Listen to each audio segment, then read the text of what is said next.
The dust had not yet settled around her boots when Homer Sullivan realized that the woman standing at the edge of his property was going to change every quiet, uneventful thing he had carefully built for himself in the 12 years since he first drove his fence posts into the red Texas earth. She stood at the gate with a carpet bag in one hand and an infant pressed against her chest with the other arm, wrapped tight in a faded blue blanket that had seen better days. The baby was small and still, sleeping with the kind of exhausted quiet that only comes after a long, hard journey. The woman herself was dust-covered from the road, her dark hair coming loose from its pins in strands that curled at her temples from the afternoon heat. Her dress was the color of dried sage, practical and worn at the hem, but it was her eyes that stopped Homer mid-step on his way from the barn. They were gray, the kind of gray that reminded him of a Texas sky 2 hours before a storm rolls in. And they were looking at him with an expression that was not quite defiance and not quite pleading, but something fierce and complicated that lived somewhere in between. Her chin was lifted, her jaw was set. And those gray eyes were saying, plain as anything he had ever read, "Ask me and I will not answer you." He had one boot off the porch step and the other still on it. He looked at her. He looked at the baby. He looked at the long, empty road behind her that stretched back to town like a pale ribbon laid flat against the earth, and he saw no horse, no wagon, no companion, no explanation. He stepped back onto the porch and he said, "Both of you come inside." That was the 3rd of April, 1881, in a small ranching community outside of Abilene, Kansas, and nothing about Homer Sullivan's life was ever the same after it. He held the door open without ceremony, and she walked in with the kind of careful dignity that told him she had walked into uncertain spaces before and survived every one of them. She did not thank him immediately. She looked around his front room, which was clean enough but spare, a man's room with plain wooden furniture and a cold fireplace, and a rack of tools on one wall and a calendar from the feed store on the other. Her eyes moved across it all in a quick, assessing way that reminded Homer of the way a person looks at a room when they are deciding whether it is safe. He let her look. He went to the kitchen and stoked the stove and put the kettle on, because it was what his mother would have done, and in the absence of knowing anything else useful to do, he fell back on his mother's rules without thinking about it. When he came back to the doorway, she was sitting in the wooden chair by the window with the baby still against her chest, and the baby had woken up and was making small, searching sounds. The woman, whom he did not yet know to be Caroline Reed, was already undoing the top buttons of her dress front with quick, practiced movements, her eyes going to him once with that same unreadable expression as she did it, as if she was waiting to see whether he would make it strange. Homer turned back to the kitchen and stayed there until the sounds from the front room settled into quiet. He made coffee instead of tea, and he set out the biscuits left from his breakfast, wrapped in a cloth, and he carried all of it into the front room on the flat board he used as a tray. She had the baby settled in her lap now, still feeding, and she pulled the blanket modestly higher at his approach without looking embarrassed about the arrangement, only practical. Homer set the coffee and biscuits on the small table beside her and went and stood at the fireplace with his back resting against it and his arms folded. "I am Homer Sullivan," he said. "This is my land. That road back to town is about 4 miles. The next ranch east is the Hendersons, about 6 miles, and north from here is nothing but open country for a good long while." She absorbed this information with a small nod. "There is a room at the back of the house with a lock on the door," he said. "My sister stayed in it some years ago. You and the child are welcome to it for as long as you need to rest before you continue on to wherever you are going." Her eyes came up to him at that, and there was something in them now that was not quite surprise but was adjacent to it, as if she had prepared herself for a different kind of conversation and found herself without the script she had memorized. "Caroline Reed," she said. Her voice was low and clear and had an evenness to it that he recognized as hard-won. "Miss Reed," he said, "I appreciate the room," she said after a moment. "It is nothing," he said, and he meant it, because he had 4 rooms in his house and only used 2 of them, and the generosity cost him little. She ate 2 biscuits with the focused efficiency of a person who is very hungry but determined not to show it, and she drank the coffee black. And by the time she was done, the baby had fallen back asleep, and she was sitting straighter, some color coming back into her face beneath the dust and the weariness. Homer Sullivan was 31 years old that April, and had lived alone on his ranch for 4 years, since his last ranch hand had taken a wife in town and moved into the house over the dry goods store. Before that he had lived with his father and his brother, but his father had passed in the winter of 1876, and his brother James had gone to Colorado the following year and sent letters sometimes and visited once, a visit that had stretched to 3 weeks and then ended abruptly when James got restless, which was James's nature and had always been. Homer was not a restless man. He was steady. He woke at the same hour and worked the same rhythms and ate simple food, and went to church on Sundays in town mostly out of habit, and because the preacher's wife, Mrs. Aldridge, had known his mother and would worry if he did not appear with some regularity. He was not, he would have told you himself, particularly interesting, but he was good. He was thorough. He kept his fences in good repair and his cattle in better condition than most of the ranchers in the county, and he paid his debts on time and never spoke badly of a person behind their back if he could avoid it.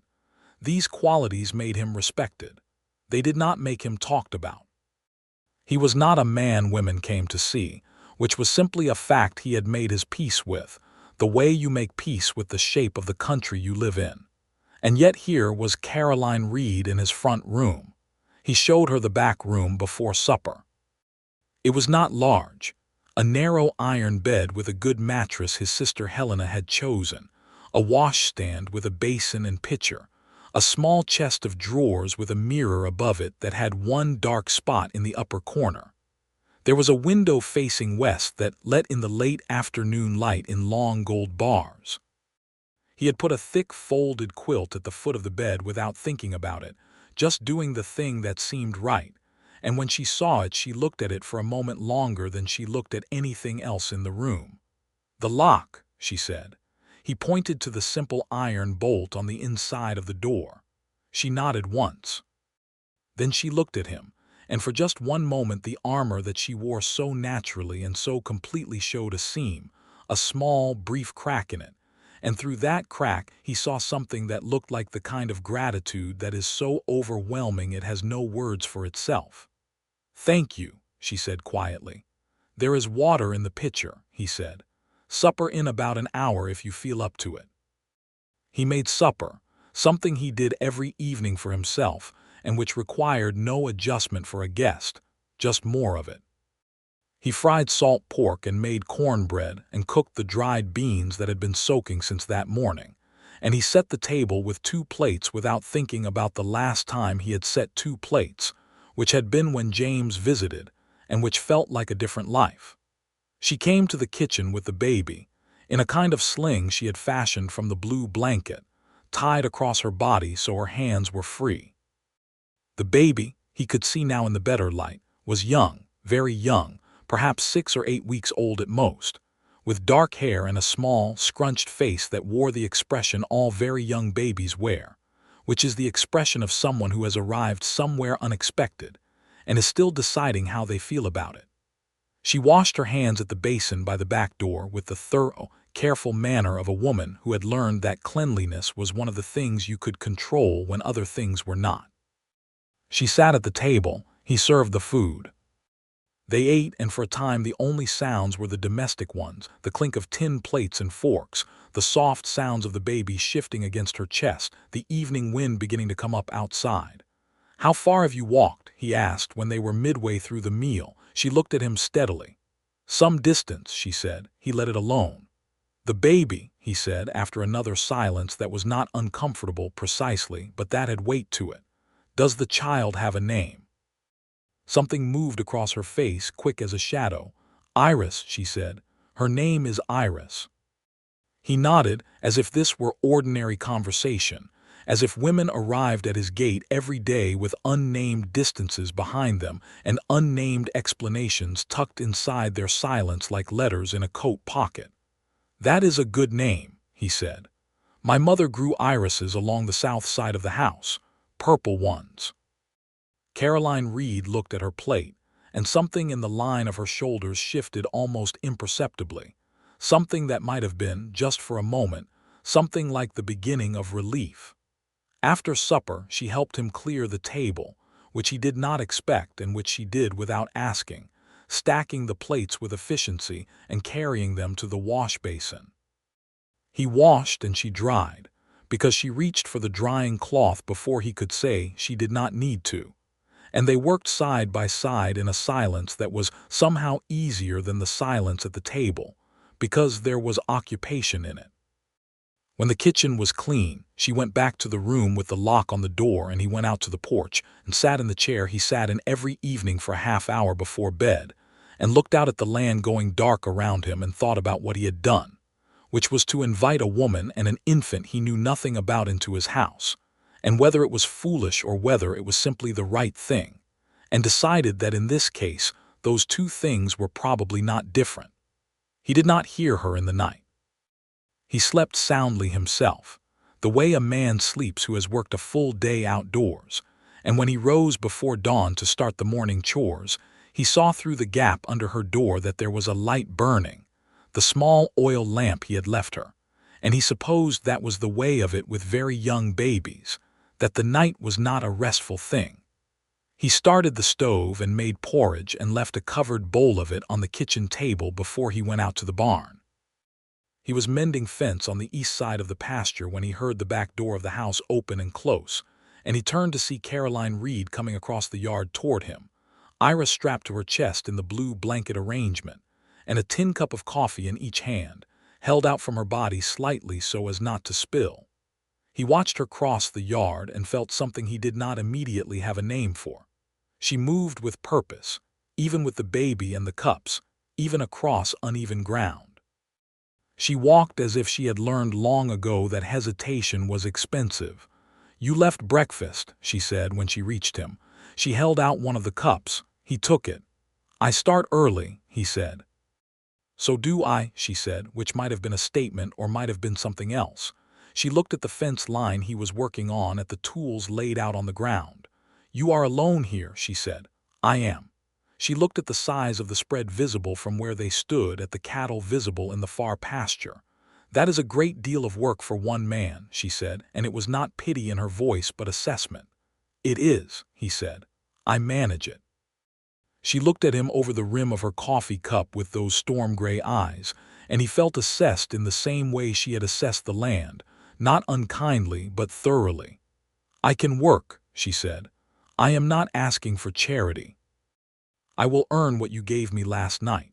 He looked at her and at Iris asleep against her chest. "You have an infant," he said. "I am aware of that," she said evenly. He almost smiled. It was not a thing he did often, not a broad, quick thing, just a slight change at the corners of his mouth. "I could use help with the kitchen garden," he said. "It is going to seed faster than I can manage along with everything else, and there are eggs to collect and the smokehouse needs sorting." "Tell me where things are," she said. That was the beginning of the arrangement, which was not spoken as an arrangement, but simply became one, the way many things in that country became what they were, not by decision but by accumulation. She worked when Iris slept, which was not always predictable but was often enough. She organized his smokehouse with a thoroughness that made him realize he had been doing it badly for years and had simply not noticed. She collected the eggs and tended the kitchen garden, and when she found that 3 of the fence posts along the chicken yard were rotted at the base, she came and told him without making it into more than information, the way someone tells you about a thing that needs fixing. He fixed it. She thanked him. He said it needed doing anyway. On the 4th morning she made the porridge herself, and it was better than his, seasoned with something from a small cloth pouch she had in her bag, and she did not comment on this, just put it on the table, but he noticed it. She had been there a week before anyone in town knew about her, and he knew it only because Pete Dawson from the feed store stopped at his gate on his way home from delivering supplies to the Henderson place and asked after the woman he had seen hanging laundry on Homer's line from the road. Homer told him she was a family connection passing through, because he did not know what else to say, and because Pete Dawson had a wife who was the primary means by which information traveled through the community, and Homer was not yet sure what information he wanted to travel. But Abilene in 1880, one was not a place where a woman living on a man's property remained unremarked for long, and by the second week he had been asked about Caroline Reed by 3 separate people, including Mrs. Aldridge, the preacher's wife, who appeared at his door on a Wednesday morning with a jar of preserved peaches and a look in her eyes that was partly kindness and partly the determination to find out what was happening. Caroline answered the door, because she was in the front room with Iris when Mrs. Aldridge knocked, and Homer was at the far end of the property mending another section of fence. Mrs. Aldridge apparently stood on the porch and looked at Caroline and Iris for a long moment, and then said, according to what Caroline told him later with a careful neutrality that did not quite hide the fact that she had been unsettled by the encounter, "I see. Well, is Homer about?" He did not know exactly what had passed between them after that, because Caroline's account of it was brief, and Mrs. Aldridge's account, which he received the following Sunday at church, was detailed in a way that was full of things Mrs. Aldridge thought and felt, but relatively sparse on actual events. What he knew was this, that when he came in from the field at noon, Caroline was sitting at the kitchen table with Iris on her knee, feeding her, and her face had the shut, careful expression that he had begun to recognize as her response to something that had found one of the places in her that was still tender. He sat down across from her without speaking and poured himself water from the pitcher and drank it. "She asked about Iris's father," Caroline said at last, in a voice that was perfectly controlled. He set the cup down. "Mrs. Aldridge is a kind woman," he said. "She worries about things." "I know what she is," Caroline said, and there was something in it that was not anger exactly, but was related to anger, something that had been compressed into a shape that was almost indistinguishable from calm. He was quiet a moment, then he said, "You do not have to explain yourself to anyone." She looked at him then quickly, sharply, as if he had said something unexpected. "Not to Mrs. Aldridge," he said, "and not to me." He paused.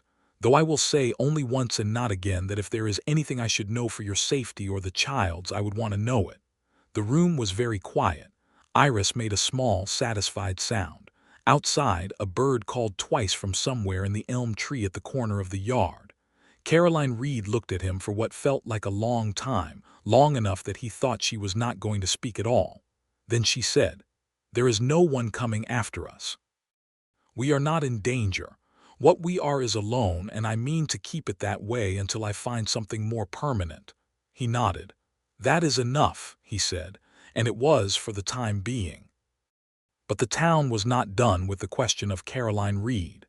He felt it on Sunday at church, the way eyes moved to him and then away, the slight pause in conversations as he passed. This was the discomfort of a small community that has been denied information it feels entitled to, and he knew it well enough, had grown up inside it, understood its mechanisms. He ignored it with the steady patience he applied to most things. What he could not ignore, and did not try to, was the thing that was happening inside his own house, which was quieter and more complicated than anything the town could manufacture, and which he had not anticipated when he held the door open and said, "Both of you come inside." It had started, perhaps, with the evenings. After supper and after the kitchen was clean, in the hour or so before dark, they had fallen into a habit, without planning it, of sitting on the porch together, he in the chair and she on the step with Iris, watching the light go out of the sky in the extraordinary way it did in Kansas in the spring, all pink and gold, and then that deep clear green before the stars came out. They talked, or did not talk, and both were comfortable, or had become comfortable over days. the way two people who are in close quarters with one another either become comfortable or become something else entirely. And these two became comfortable. He learned things about her not because she told him directly, but because she was alive, and a person in proximity is its own kind of education. He learned that she was 25 years old, which she mentioned once in the context of something else. He learned that she had come from Missouri originally, from a town called Hannibal, and had made her way to Kansas over the previous 2 years by a route she was vague about. He learned that she had been educated, had attended a school in Hannibal that was better than most, because she read with the ease of someone who had done it all her life, and he had a small shelf of books in the front room, mostly practical things, a farming almanac, a Bible, a history of the Kansas Territory, and one novel that had been his mother's, and she had quietly read her way through all of them within the first 2 weeks. He learned that she was good with animals in a way that was not learned but innate, the way some people are, and that the horses in his barn had accepted her with a speed that surprised him, because his 2 horses, a brown mare named Josephine and a younger gray gelding he called August, were by temperament not trusting of strangers. She had simply gone into the barn one morning to ask him something, and Josephine had come to the stall door and put her nose against Caroline's shoulder with the familiar ease of an old companion. And Homer had stopped what he was doing and watched this with an attention he could not entirely explain.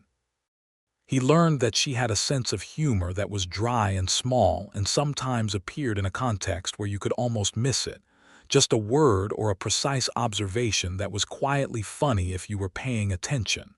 He was paying attention. He learned that she did not cry, or that if she did it alone in the room with the bolt on the door, which was her right. He never heard it.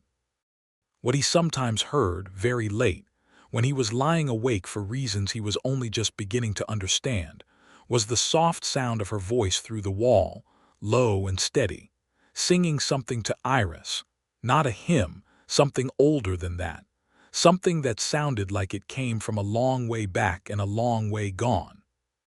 The Sunday in late April, 3.5 weeks after she had arrived, he was hitching Josephine to the buggy to drive to church when she came out of the house dressed in a different dress than he had seen her wear before, a dark blue one, still worn at the cuffs but pressed neatly, with Iris wrapped in a fresh white cloth, and she asked if there was room.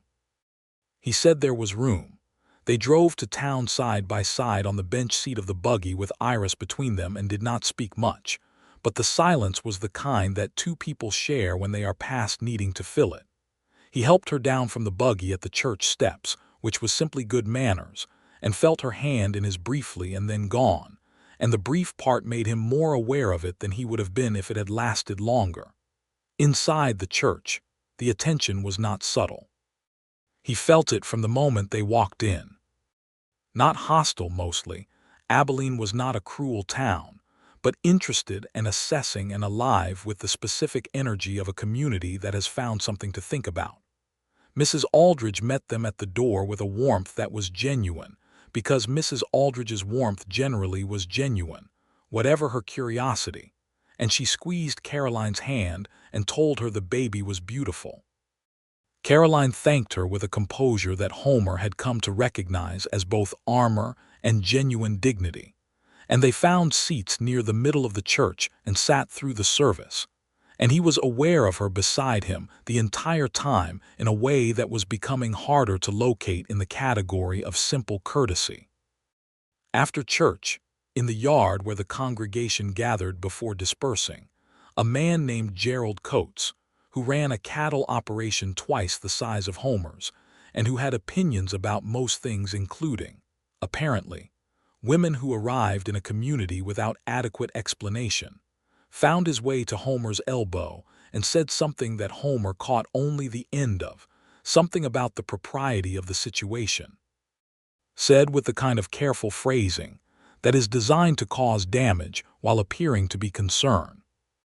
Homer looked at Gerald Coates for a moment and then said, quietly and without heat, that his arrangements were his own business, and that he would be obliged if Gerald would keep his opinions in his own house where they belonged.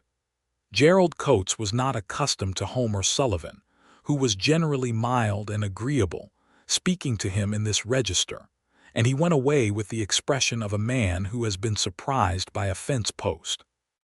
Caroline had been talking to the preacher's daughter, a pleasant girl of 17 named Sarah, who was charmed by Iris and was holding her with the careful, delighted attention of someone who has not held many babies, and she did not see this exchange. Homer was glad she had not seen it, and he was not entirely sure why, whether it was that he did not want her to know she needed defending, or that he did not want her to see him defend her and read into it more than he was yet ready to articulate. He was ready to articulate it to himself, he thought, on the drive home, sitting on the buggy bench with the late April sun warm on his face and Iris asleep between them and Caroline sitting with her hands folded in her lap, looking at the road ahead with a slight squint against the light that he had already catalogued along with everything else he had learned about her. He was not going to say anything about it. It was too soon. She was too uncertain in her circumstances, and she was in his house, and he did not intend to be the kind of man who used the fact of someone's need to create an obligation of feeling. So he sat on it. He did his work and let the days pass, and was simply, reliably, consistently present in a way that asked nothing of her.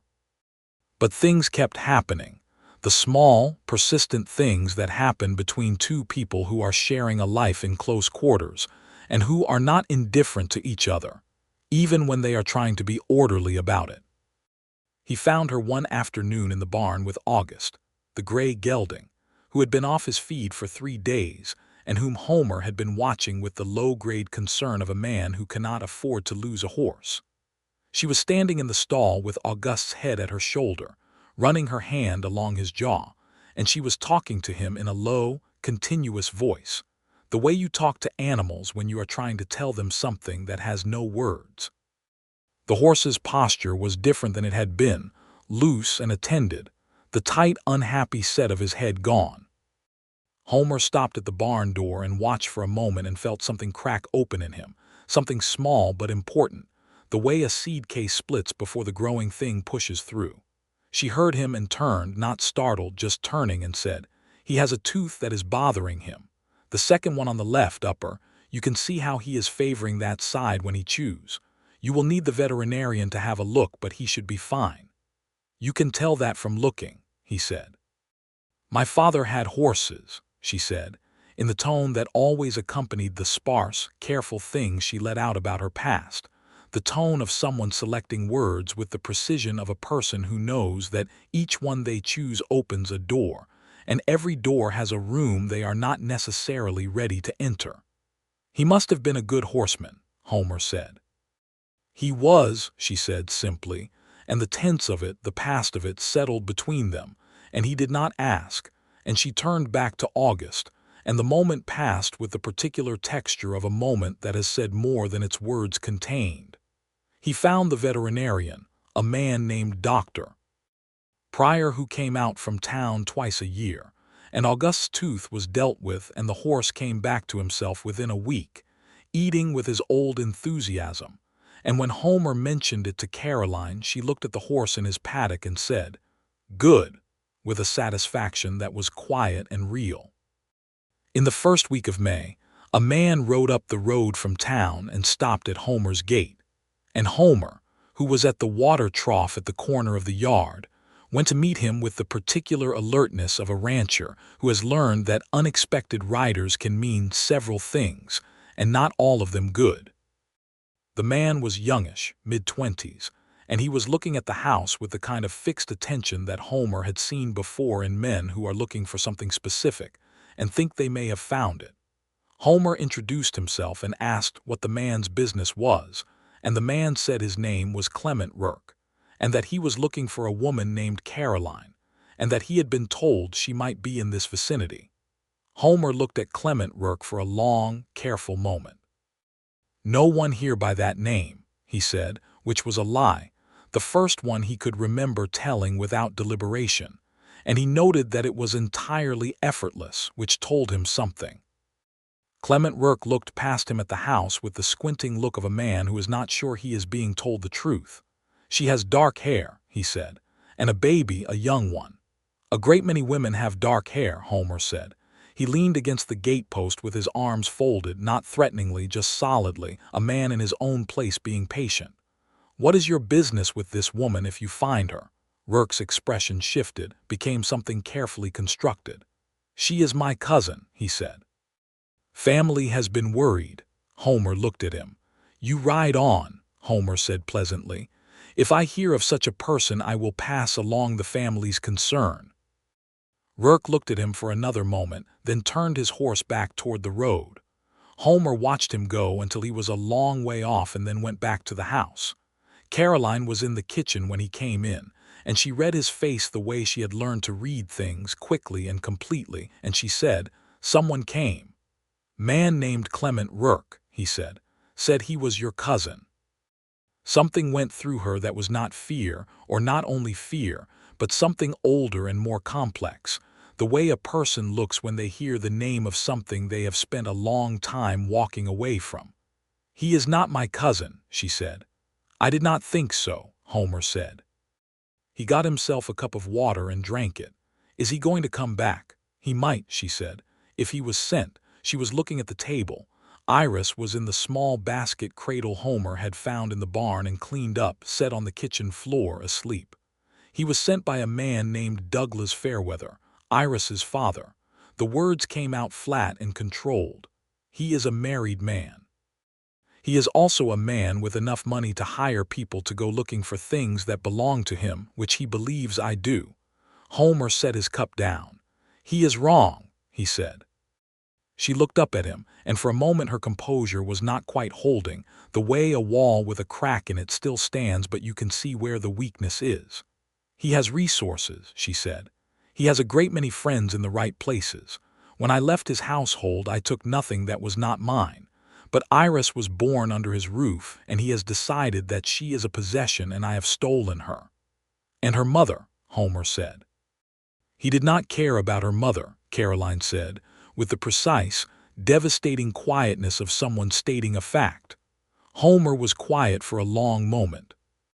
Outside, the wind was coming up from the south, and it moved through the yard with the sound of April turning toward May, the grass bending, the elm tree murmuring to itself. "You were in his employ," Homer said, not as a question. "I was his housekeeper," she said. "For 14 months. I was 23. I was alone in a new territory and I needed work and the pay was reasonable." She said it evenly, without apology, but the effort of the evenness was visible. "The circumstances of Iris's arrival were not of my choosing, though I would not have you think me entirely without fault in my choices. I stayed longer than I should have, hoping the situation would resolve itself differently than it did. It did not. When I understood what he intended, which was to take the child and send me away without her, I left in the night with what I could carry." Homer looked at her for a long time. Iris made a small sound in her basket, and both of their eyes went to her briefly and then back to each other. "You did the right thing," he said. "I did the only thing," she said. There was a silence that was full of things, full of the specific weight of what she had just handed him, not the whole story. The whole story was longer and more complicated, and she had not told it, but the essential truth of it, the shape of it, and he understood that this was not something she gave easily or often. "He will not come here again," Homer said. She looked at him with those gray eyes. "You cannot promise that," she said. "No," he said. "But I can make it clear that this is private property, and that you are here with my knowledge and my preference, and that I have a Winchester in the front room and know how to use it." He said it not with threat in his voice, but with the flat certainty of a fact, the way he might say the east pasture fence holds 40 head, which was simply true. Something moved in her face that was unexpected, that was not relief exactly but was related to it, and she looked at him with an expression he had not seen from her before, which was the expression of someone who is allowing themselves, just briefly, to feel held. She looked away before he could be sure he had seen it. "I am obliged to you," she said. "You are not obliged at all," he said. Come on, it is nearly supper time. Clement Rourke did not come back, at least not in the way Homer expected. What came instead, on a Thursday 3 weeks later, was a letter delivered by the postal rider, addressed to Miss Caroline Reed, care of Homer Sullivan, which meant that Rourke had known exactly who she was and where she was, and had simply gone back to report. Homer brought it in from the mailbox and set it on the table and did not open it, which was not something he needed to think about, simply what you did. And when Caroline came in and saw it and recognized the handwriting on the envelope, she went still for a moment in a way that was controlled but complete, like a person stopping mid-breath. She opened it and read it and then set it on the table without her expression changing and said, "He wants me to bring Iris to him in St. Joseph. He says he will make it worth my while if I cooperate and will take legal measures if I do not." Homer looked at the letter without touching it.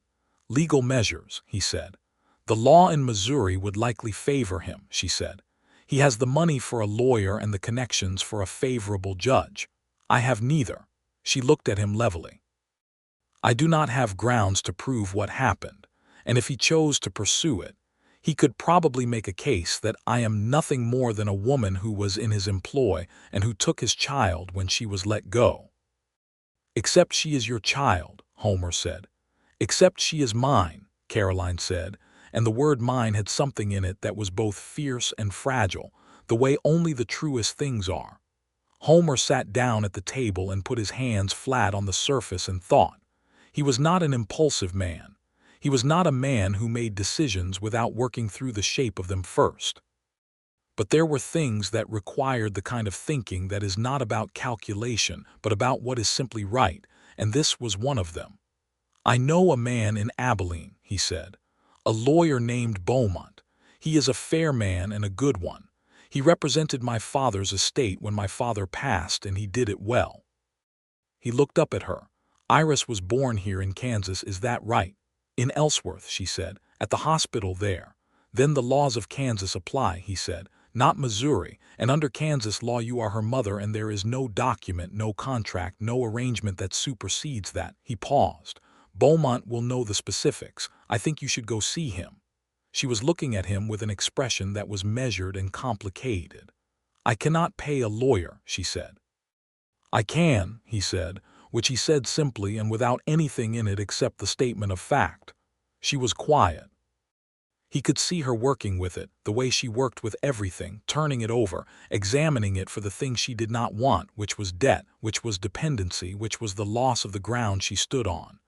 "It is a loan," he said, though he did not intend to remember it as one. "At whatever terms suit you." She looked at him for a long moment, and he looked back steadily without pressure.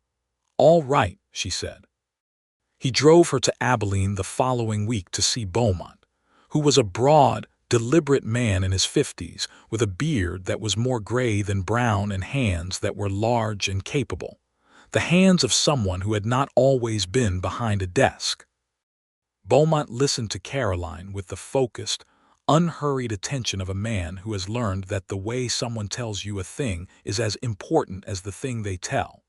And Caroline told him with the composure that Homer knew by now was not coldness but precision, the precise economy of a woman who had learned to make every word carry its full weight. Beaumont asked her questions and she answered them, and when she had finished he sat back in his chair and pressed his fingertips together and said, "Miss Reed, the law in this state is, in this case, on your side. A child born here to an unmarried mother is the sole legal responsibility of that mother, regardless of the paternity. There is no recognized claim from the father without marriage, and absent a marriage there is no document that would give Mr. Fairweather standing in a Kansas court," Caroline said, "and if he pursues it from Missouri, he would have no jurisdiction," Beaumont said. "I can write him a letter in my capacity as your attorney stating this plainly, which generally persuades men of this kind that the expense and difficulty of pursuing the matter is not worth their time." He paused. "Especially if they have things they would prefer not to have examined in a court of law." Something in Caroline's expression shifted just slightly, a fractional easing. "Yes," she said quietly. He would prefer not to have those things examined. Beaumont nodded. I thought as much. He looked at Homer and then back at Caroline. Leave this with me. I do not anticipate you will hear from Mr. Fairweather again after he receives my correspondence. They drove home with the evening light coming across the plains from the west, long and golden, and the quality of the air in the buggy was different from any drive they had taken before, lighter by some pressure that had been carried for a long time without Homer fully understanding how much it weighed until he felt it lift. Caroline said, I do not know how to thank you. You have been tending my kitchen garden for going on 6 weeks, he said. You have reorganized my smokehouse and diagnosed my horse and kept my kitchen in better order than I have ever managed. I think we are approximately square. She made the small sound that he had come to recognize as her equivalent of a laugh, the one she made when something caught her off guard in the best way, and he felt it in the center of his chest with a warmth that he was no longer attempting to organize into a manageable category. They drove in comfortable silence for a while, and then she said, You told him I was not there, the man at the gate. You lied for me. I did, he said. That is not a small thing, she said. No, he said. It is not. Another silence, and then she said, Why? He kept his eyes on the road, on the familiar pale line of it unwinding ahead of them in the last light. He thought about the answer to this, which was that he had known the moment Rourke described her that he was going to send the man away, that there had been no decision to make, only a thing to do, and that the absence of the decision told him more than the decision itself would have.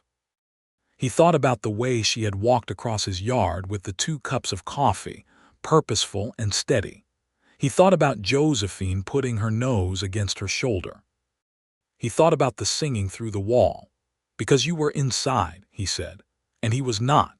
She was quiet for a long moment. Then she said, Homer, in a tone he had not heard from her before, a tone that was quiet and direct and without any of the protection she usually kept between herself and the world, and the sound of his name in that tone in her voice did something to him that he was not prepared for, even though he had been anticipating some version of it for weeks. He pulled the buggy to a stop on the empty road in the still evening, with the sky overhead going slowly from gold to the deep clear blue of the Kansas dusk.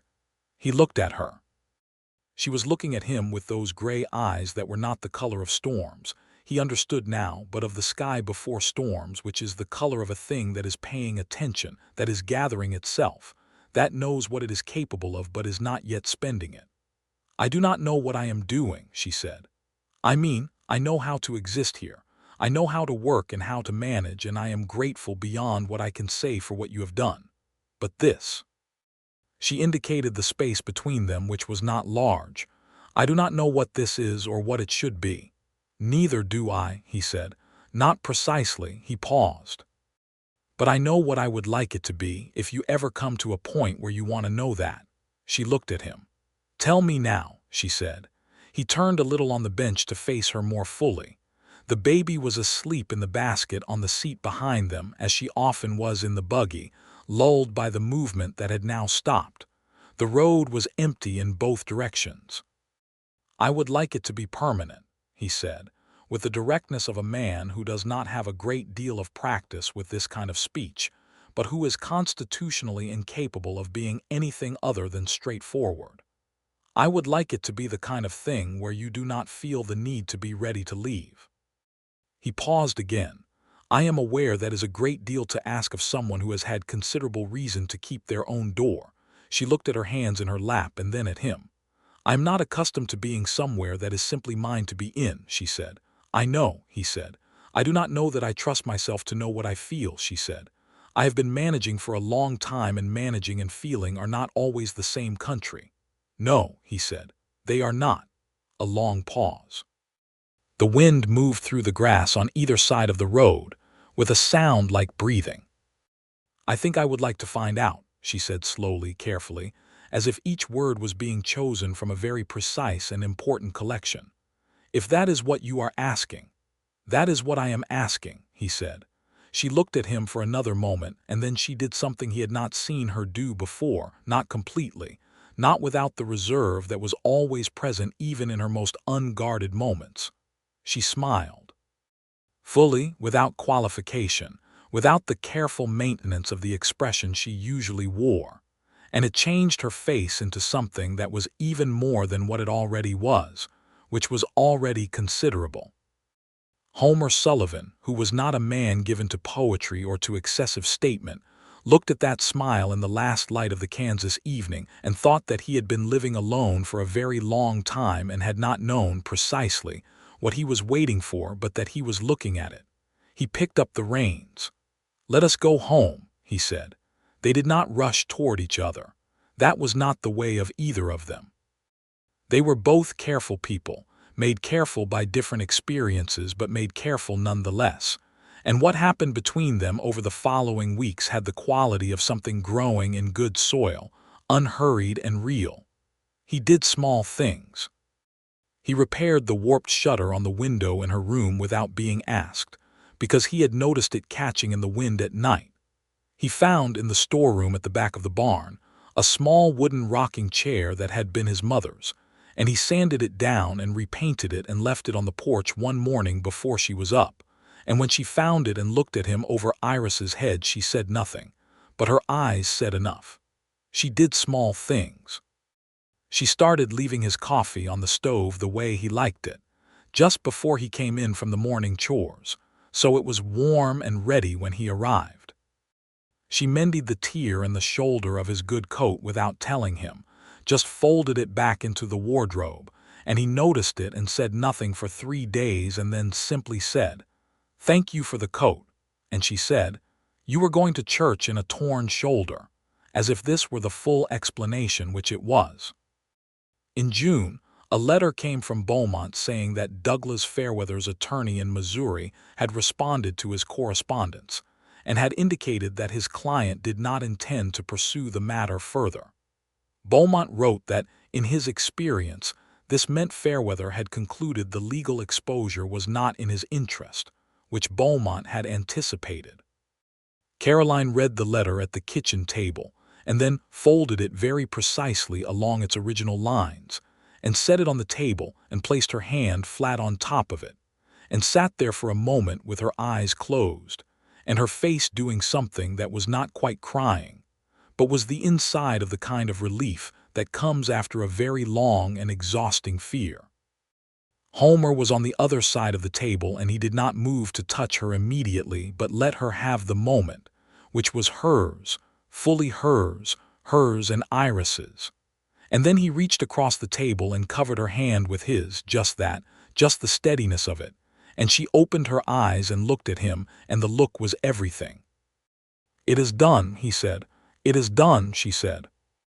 He held her hand for a while longer and then went and made them both coffee, and they sat together at the kitchen table in the June morning, with the window open, and the smell of the garden coming in, and Iris on her back on the braided rug on the floor, doing the miraculous thing she had recently discovered, which was grasping her own feet with her hands and examining them with profound concentration. And the ordinary, extraordinary fullness of that moment was something that Homer stored carefully in himself, in the deep part where he kept the things that mattered. The summer moved forward with the particular sweetness of something that is not trying to be anything other than what it is. Iris grew with the rapidity of all healthy young things, changing week by week, from the rapt and sleeping creature of April to a baby who was now alert and opinionated, and who had decided that Homer Sullivan, with his steady voice and his large hands and his habit of talking to her with the same directness he talked to everyone, was a profoundly acceptable person. She would follow him with her eyes from across a room with the focused devotion of someone taking detailed notes, and she reached for him when she saw him, her small fists opening and closing, and the first time she did this, when she was about 3 months old and he was standing in the kitchen doorway, Caroline had watched his face and said nothing, but the softness of her expression was new and complete. He did not use the word love for a long time, not aloud, because it was a large word, and he was a man who did not use large words carelessly. But there was an evening in July when they were sitting on the porch in the long summer dusk and Iris was asleep in the cradle inside, and the fireflies were doing their patient work out in the grass, and Caroline was reading the novel from his shelf that she had read twice already and had declared to him recently was the best book he owned, which was not high praise given his collection, but which she said with a warmth that made it mean more than it said. She looked up from the book and found him looking at her. He did not look away, which was not like him. He generally, when caught looking, arranged his expression into something more neutral, the way people do. But this time he did not, and she held the look for a moment and said, "What are you thinking about?" "You," he said.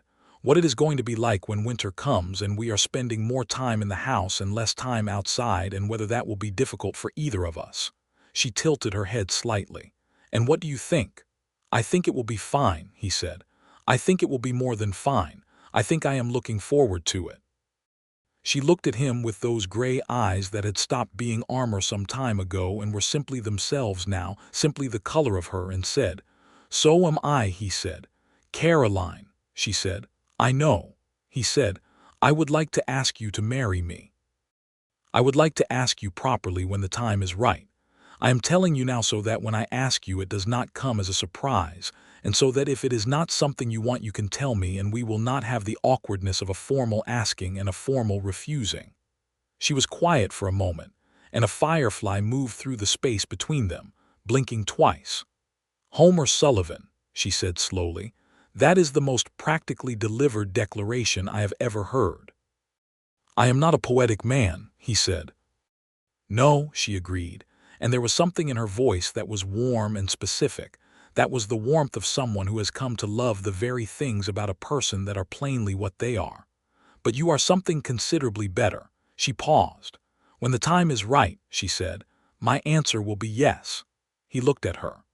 "All right," he said, with the simplicity of a man who has been handed a gift large enough that the only dignified response to it is gratitude without performance. They sat on in the summer dark with the fireflies and the night sounds of the Kansas summer around them, and the sleeping baby inside, and the fact of what had just been said between them settling into the ground of things like a post that has been driven well and is going to hold. He asked her properly on a Sunday evening in August, on the porch with the summer going to its end, and the light long and amber over the land. He had thought about elaborate gestures, and concluded that elaborate gestures were not his nature, and that she would see through them to the man he was, which was a steady man who meant what he said without decoration. He asked her simply, with her name and the question and the truth of it plain in his face, and she said yes with her whole self, without reserve, without the careful management she had applied to most things for most of the years he had known her, and it was the best yes he had ever heard, which was the first yes of that kind he had ever been given. He had a ring his mother had left in a small box in the back of his wardrobe, a simple gold band with a small pale stone set in it, and he had not known until he held it in his hand that he had been keeping it for this, and he put it on her finger and she looked at it for a long time. "Your mother's," she said. "She would have liked you," he said. "She would have recognized you." She looked up at him. "What does that mean?" "She was not a woman who was easily frightened," he said, "and she was not a woman who did anything by half." Caroline Reed looked at him with her gray eyes and the ring on her finger and Iris on her hip and said, "I would have liked to know her." "I wish she had known you," he said, and he meant both of them, woman and daughter, and she understood that. And what was in her face was something that had no name but was the size of everything. They were married in Abilene on the 14th of September, 1881, in the same church they had attended together since April, with Reverend Aldridge presiding and Mrs. Aldridge in the front pew with Iris on her lap, having appointed herself without being asked to the role of holder of the baby during the ceremony, which she performed with the deep satisfaction of a woman who has decided that the things that happen in a community are in part her achievement even when they are not. Homer wore his good coat, mended at the shoulder. Caroline wore the dark blue dress, but with a collar of cream lace that the seamstress in town, a Mexican woman named Mrs. Reyes, who had been in Abilene for 15 years and who was the best craftsperson in the territory, had made for her in the preceding weeks. It was modest and beautiful and suited her exactly. Pete Dawson from the feed store was there, and his wife, and the Henderson family from the next ranch east, and Dr.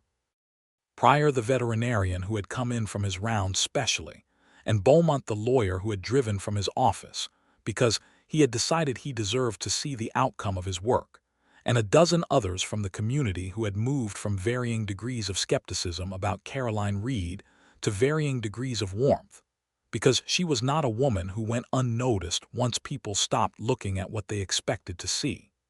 Gerald Coates was not there, but nobody mentioned his absence.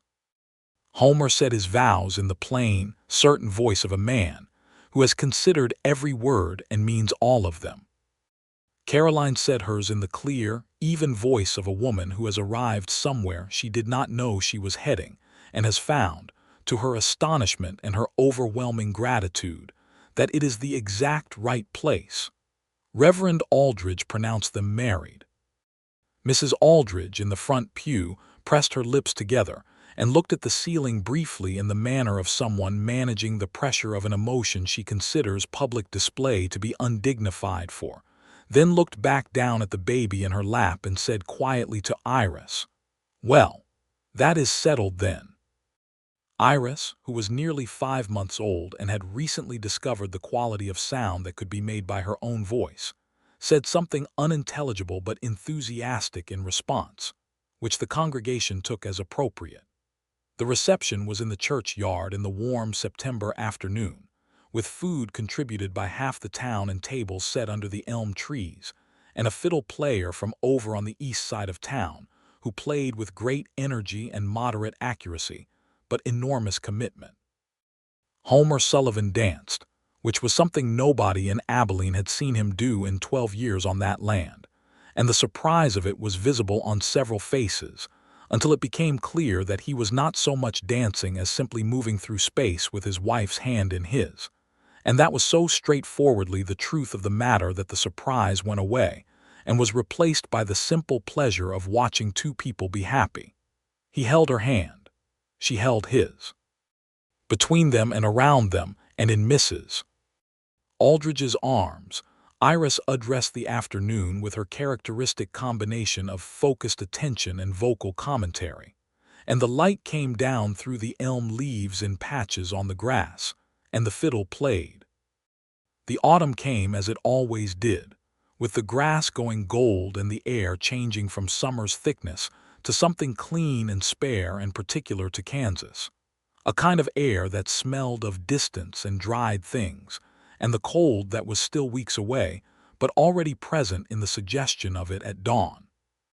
Homer's ranch took on the particular rhythm of the season, the preparation and the settling in, and now there were 2 sets of hands for it, and the work was different in a way that was both practical and more than practical.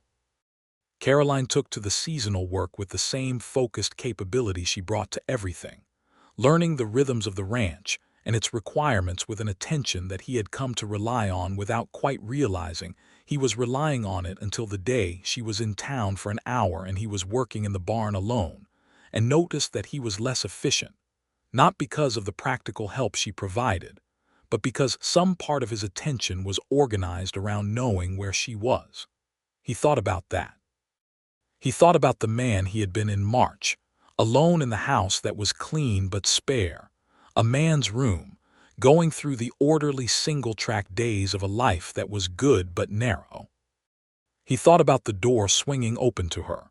She was not an easy woman in the sense that easy means uncomplicated. She was complicated. She was weathered in ways that would take time to understand fully. She had the habits of a person who has been alone and careful for a long time, and some of those habits did not give way without friction. There were arguments, not frequent but real, the kind that come when 2 real people with real histories and real opinions occupy the same space and do not agree on how to organize it.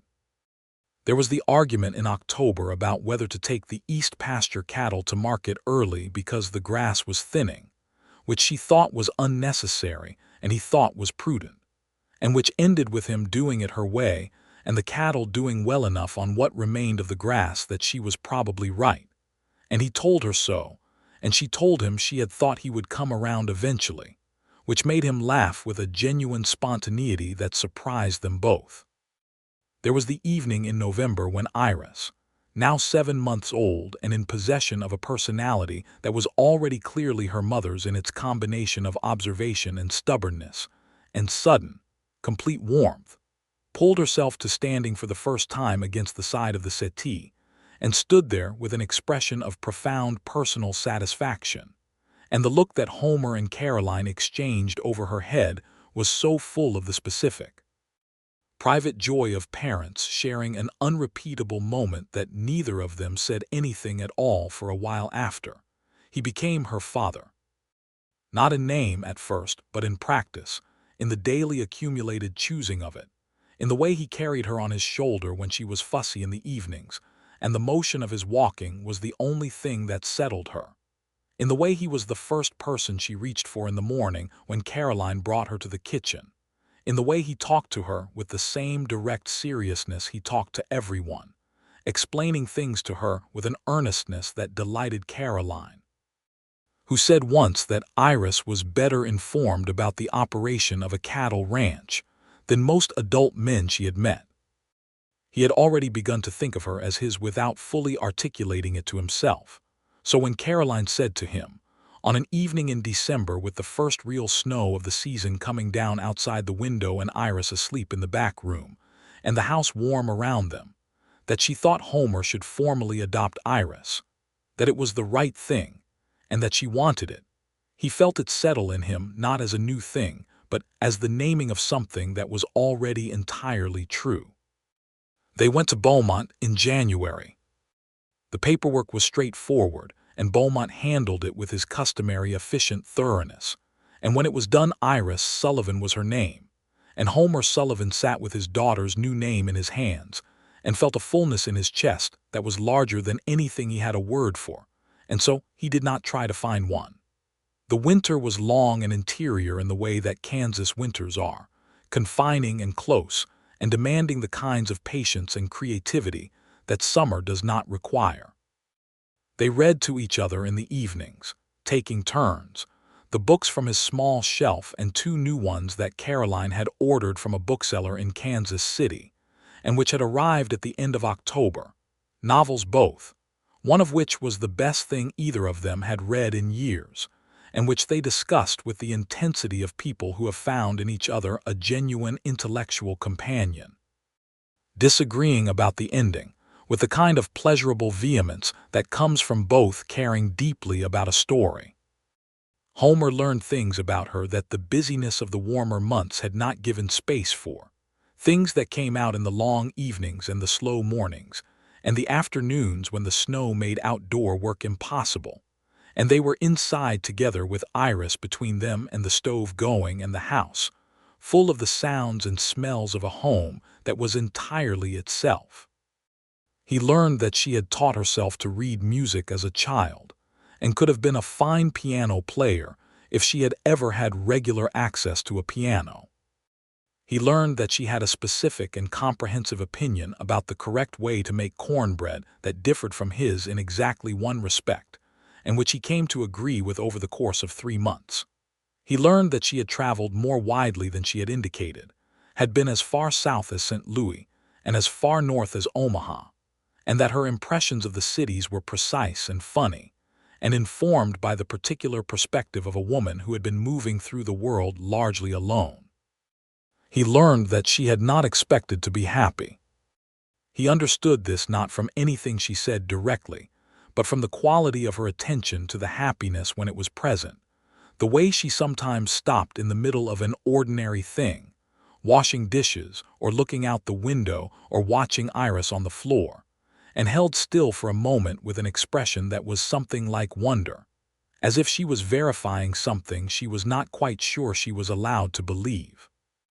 He told her once, On a night in February when the wind was doing its worst outside, and the house was entirely warm, and they were in bed with the cold outside making the warmth more itself, that he thought she had earned it.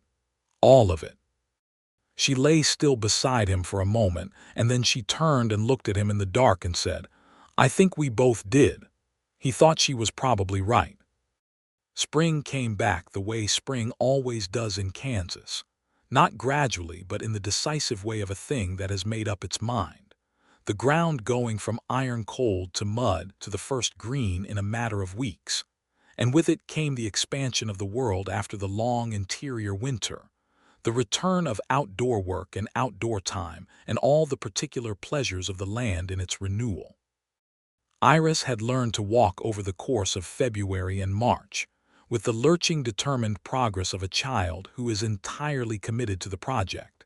And by the time the spring came, she was walking with the focused momentum of a very small person who has somewhere important to be. She was also talking, or beginning to talk, a kind of concentrated selection of important words deployed with great precision. And the first word she said to Homer, which was not the wordless reaching toward of her earlier months but an actual word with his name in it, was something he carried in himself quietly and completely for the rest of his days. She called him Papa, because that was what Caroline called him to Iris when she spoke to the baby. And this was not something they had discussed, but something Caroline had simply started doing in the natural way of talking to a small person about the world they live in. And the first time Iris produced it in his direction, she had looked very satisfied with herself, and Homer had needed to go outside for a few minutes to organize himself. Caroline found him at the fence by the garden and stood beside him and said nothing, just stood there in the spring morning with her shoulder against his. And that was enough. That was exactly enough. In the summer of 1882, Caroline told him she was expecting. She told him on a morning in June, quietly and with a directness that was characteristic, and also with something in her eyes that was not entirely certain, that had the ghost of the old wariness in it, the watchfulness of someone who is not sure what the news will do to the space they are standing in.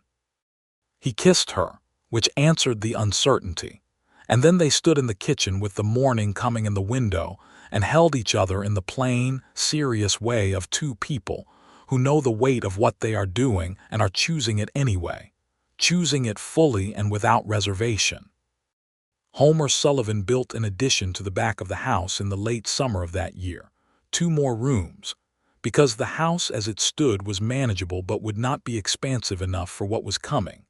And he wanted Caroline to have a house that had the quality of a place that had been built for a family rather than modified for one, which was a distinction he felt strongly even if he could not entirely explain it. He did the work with help from the Henderson brothers, who were good men and had become the kind of neighbors who were also something approaching friends, and the work went well, and the rooms were solid.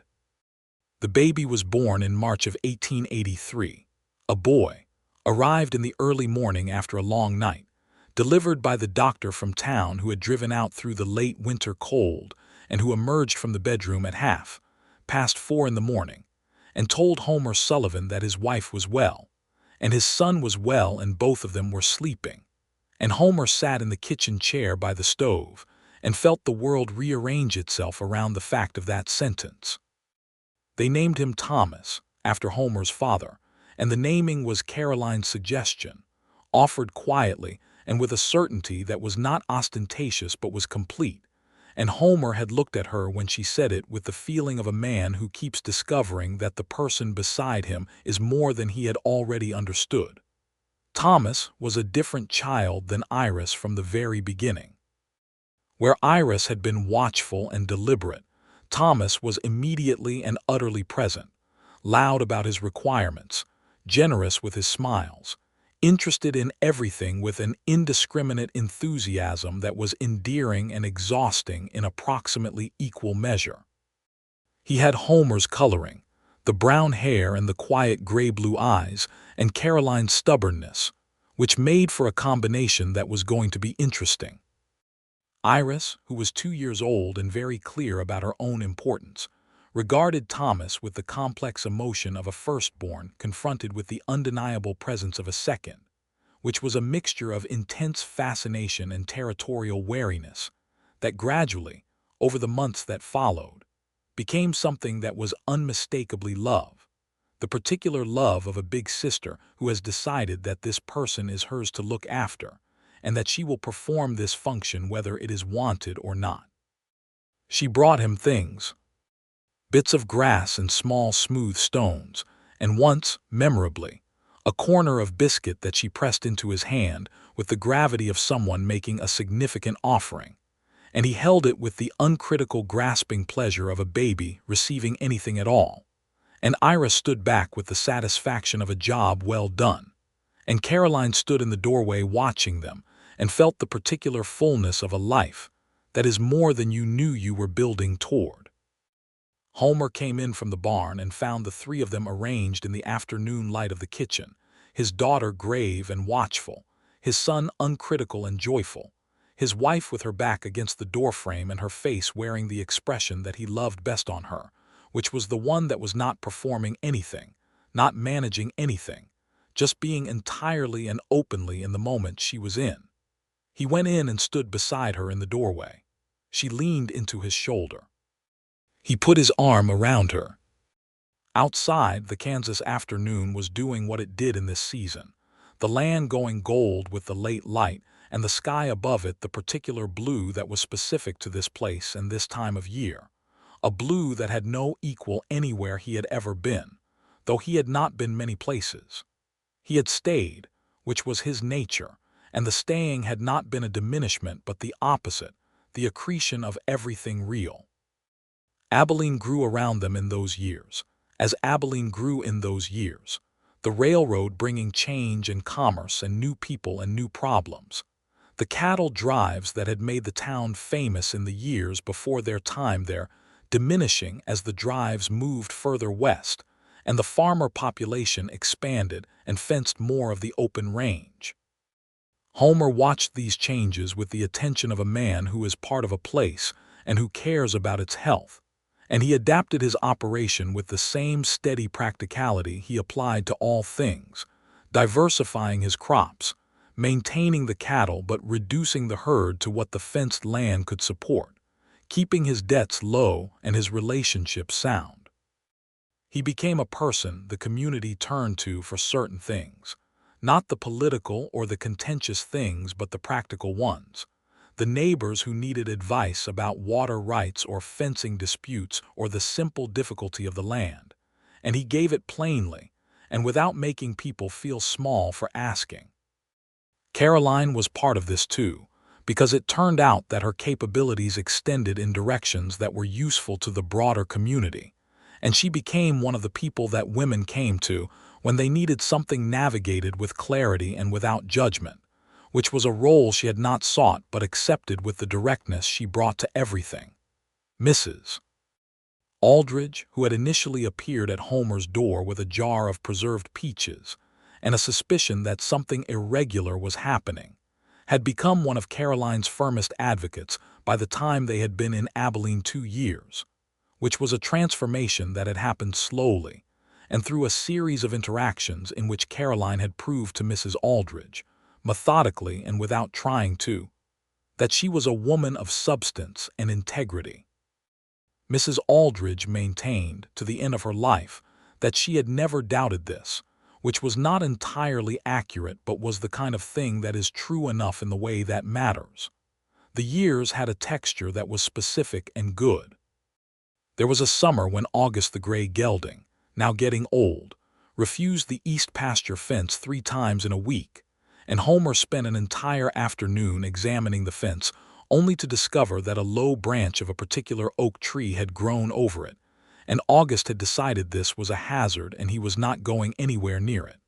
And when Homer came in and told Caroline this, she laughed with the full, open laugh that was still, every time he heard it, the best sound he knew, and said that August had more sense than most people she had met.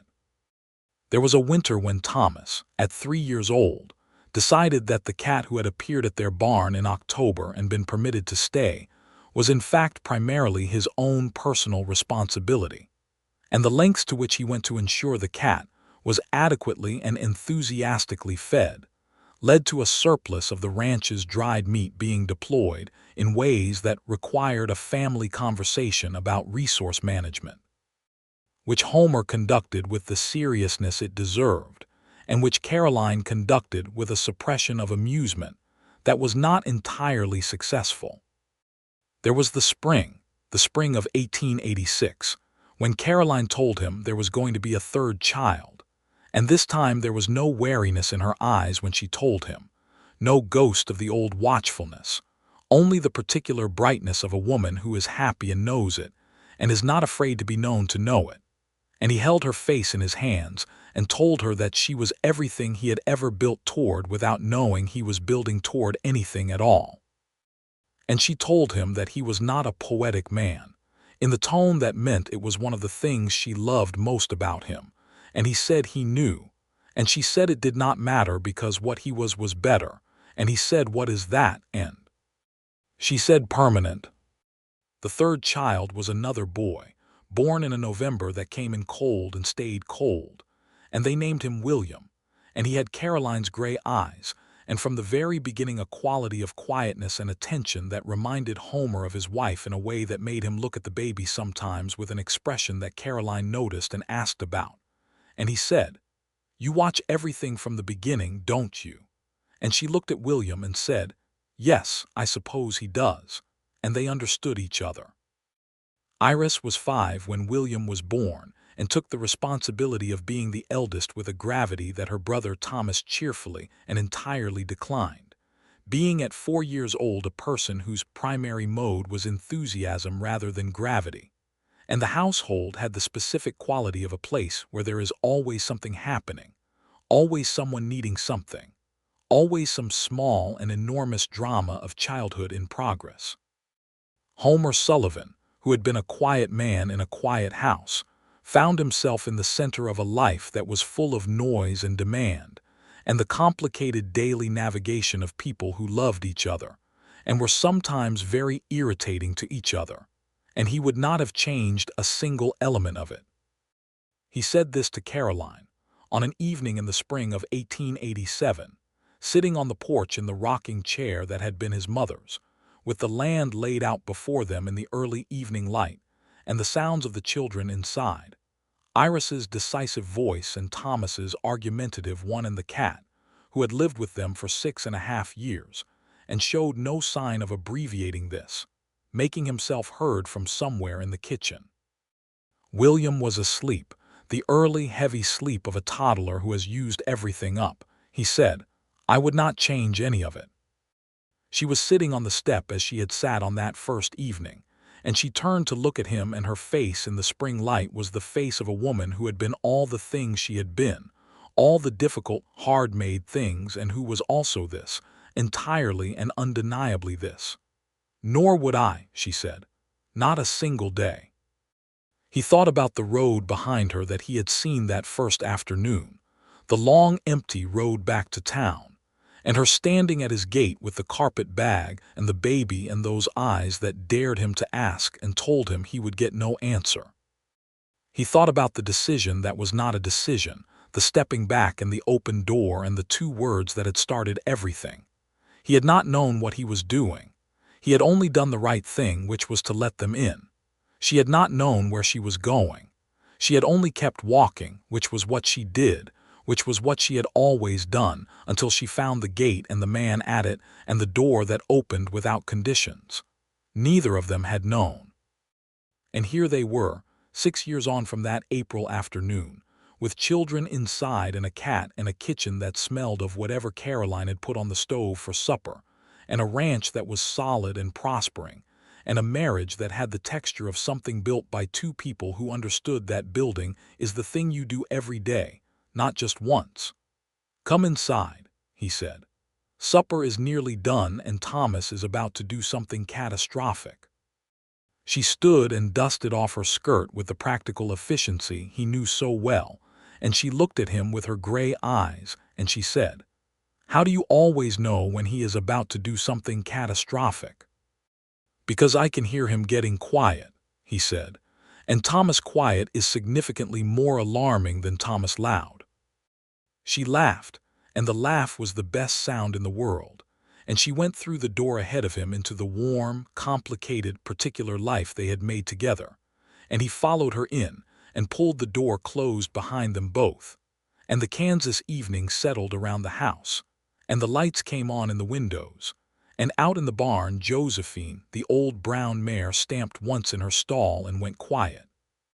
And August had been gone 2 years, but was remembered with the fondness due a horse of sense and character. And the stars came out over the prairie in the extravagant, indifferent way they always had and always would, uncountable and clear. Homer Sullivan stood in his kitchen with his wife's laughter still in the air and his children filling the house with themselves, and thought, "This is the whole thing. This is every bit of it." And it was. In the years that followed, the family grew into the community and the community grew around them. And Homer and Caroline Sullivan became the kind of people that places are built on without fanfare or proclamation, simply by being steady and present and real, by keeping their word and tending their land and raising their children with the understanding that the world was large and not always kind, but that you could be, that you could always choose to be, that the door could be open. Iris grew into a young woman with her mother's gray eyes and her mother's precise, formidable intelligence, and at 18 she went to the teacher's college in Topeka because she had decided at 13 that she wanted to teach and had not wavered from this by a single degree, which surprised no one who knew her. Thomas grew into a young man of enormous sociability and moderate organizational skill who was, despite Homer's quiet concern in his early years, surprisingly effective as a rancher when he applied himself, which he did when he felt like it, and not when he did not. But the feeling came more often as he grew older and took on the responsibilities of the land with the same enthusiasm he had applied to feeding the cat. William, the quiet watcher, grew into a thoughtful and bookish young man who was the first person in the Sullivan family to attend university, something that was Homer and Caroline's particular joint pride, expressed with the restraint of two people who did not parade their feelings, but who looked at each other when the letter of acceptance arrived with the look of parents who have given their child something the world cannot take back. On a September evening in 1893, Homer and Caroline sat on the porch in the same two chairs, his mother's rocking chair and the one beside it that had been there from the first summer, and the night came down over the Kansas land with the full abundance of a late summer that is becoming autumn, the air changing its quality, the first hint of the season turning. The children were grown and out in the world, Iris teaching in Topeka, Thomas managing the east half of the ranch, William in his second year at college in Lawrence. The house was quieter than it had been for a decade, the full, complicated noise of children replaced by the quieter fullness of two people who have been through all of it together and are sitting on the other side of it. Caroline had gray in her dark hair now, at the temples, which she wore without concern, the way she wore everything, and her face had the lines of a life that had been fully inhabited, and she was more beautiful to him than she had been at 25, which was a thing he told her, and which she received with the slight, undimmed smile that had not changed in all these years, the smile that was hers alone. He took her hand. She gave it. They sat together in the settling evening and listened to the land that was theirs, the land they had worked and kept and given to their children as inheritance, not just the acres but the meaning of them, the daily choosing of it, the understanding that the right thing is often simply the open door, the two words, the stepping back so that someone else can step in. He said nothing and she said nothing, and between them the silence had the quality of a thing that is full, not empty, complete in every direction, closed around everything that mattered and holding it safely. This was the whole of it. This was enough. This was, in the deep and simple truth of the thing, more than enough. It was everything a person could make of the moment when they chose to be generous rather than cautious, when they held the door open without knowing what was going to walk through it, when they looked at a woman with a child she would not explain and said, "Both of you come inside." Homer Sullivan had done that. He had not known it would lead here. He had only known it was right. It had led here, and here was exactly where he wanted to be.